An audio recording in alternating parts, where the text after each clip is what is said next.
लेकिन अब वापस मार्केट की ओर और एक बहुत इंटरेस्टिंग सेशन होने वाला है। मंगलवार का सेशन ज़बरदस्त था, हाई, फिर उसके बाद पूरे गई नीचे की तरफ। यूएस को पता नहीं प्रीएम्प्ट कैसे किया कि यूएस में इतनी ज़बरदस्त गिरावट मंगलवार को थी। तो बहुत कुछ हमें डाइजेस्ट करना है। फेड की मीटिंग भी हो गई इस बीच और बहुत सारे रिजल्ट्स आए हैं। अनुज, गुड मॉर्निंग। बड़ा उतार चढ़ाव दिन था मंगल से लेके आज तक। जी गुड मॉर्निंग आशीष, गुड मॉर्निंग। मैं ऑल टाइम हाई लगा हमारा मंगलवार को, और अगेन मतलब जैसे लक वुड हैव इट, मैं स्क्रीन पे था उस समय। उसके बाद एक ड्रेसिंग चेंज कराने गया, मैं वापस आया, मैंने देखा क्या हुआ मार्केट में, एकदम से इस तरह से गिरा। वो आई थिंक थोड़ी सी वार्निंग साइन था वो जो उस दिन हुआ कि अब थोड़ा सा एक बार के लिए आप चाहें तो प्रॉफिट बुक कर लेते कि क्या होता है मार्केट में, आपको स्क्रीन को रिस्पेक्ट करना होता है हर बार। और अब मेरा ये मानना है सारे क्यूज देखकर कि एक राउंड ऑफ आपकी जो रैली है वो हो चुकी है, और अब आपका थोड़ा सा एक पॉसिबल है कि कुछ टाइम के लिए एक कंसोलिडेशन हो। तो इसके लिए अब आप थोड़ा सा चाहे तो जो एकदम एग्रेसिव लॉन्ग से थोड़े से बुक भी कर ले, और बाकी पे एक बहुत टाइट आप स्टॉप लॉस लगा के रखें। आप 22,450 का एक बहुत टाइट स्टॉप लॉस लगा के रखें अगर आप इस मार्केट में आप कंटिन्यू कर रहे हैं। तो उसके 2-3 कारण हैं। एक तो मुझे लग रहा है कि अब थोड़ा कंसोलिडेशन पॉसिबल है 2-3 दिन, आज एक्सपायरी है, कल फ्राइडे आ जाएगा, ठीक है। प्लस आपका निफ्टी अब 10 और 20 डेमा से बहुत ऊपर ट्रेड कर रहा है। 10 डेमा करीब करीब 22,475 पर है, और 20 डेमा करीब करीब 22,408 पर है। हम 22,604 पर हैं। अच्छी, मैंने गलती से बुधवार लिख दिया, ये मंगलवार होना चाहिए था। FIIs अब नेट लॉन्ग हो गए, और उन्होंने ट्यूसडे को ऐड कर दिए 62,000 नेट लॉन्ग कॉन्ट्रैक्ट, ठीक है ना।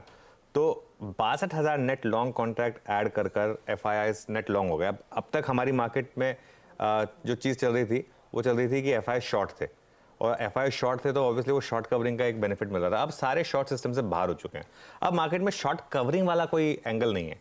तो अब यहाँ से चलने के लिए कोई पॉजिटिव मैक्रो ट्रिगर है क्या, वो भी मुझे दिख नहीं रहा है यहाँ पर। पुट कॉल रेशो भी नियर टर्म में थोड़ा सा एकदम पीक के आसपास आ गया है, 1.2 1.11 उसके आसपास। तो इसके लिए अब फ्रेश बाइंग, लेकिन मैं हमेशा एक चीज़ बोलता हूँ, एक होती है फ्रेश बाइंग, एक होती है एग्जिस्टिंग पोजीशंस कैरी करना। एग्जिस्टिंग पोजीशंस कैरी करना इजी होता है, क्योंकि स्पेशली अगर आपके पास पहले से हो तो आप थोड़ा हेज कर सकते हैं, थोड़ा सा आप ट्रेलिंग स्टॉप लॉस एडजस्ट कर सकते हैं।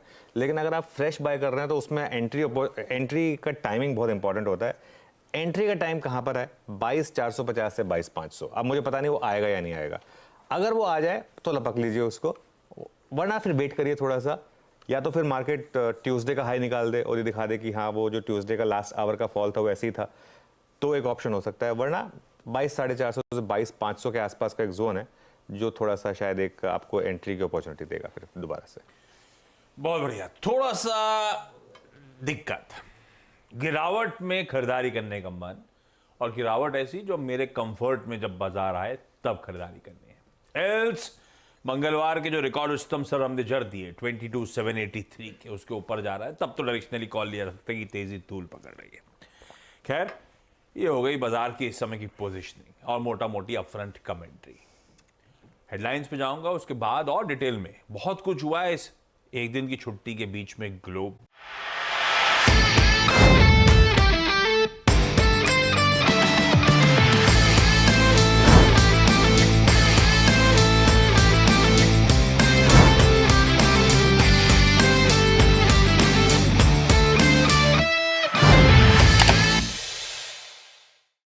बता दें कि मनी कंट्रोल पर दिए गए विचार एक्सपर्ट्स के अपने निजी विचार होते हैं।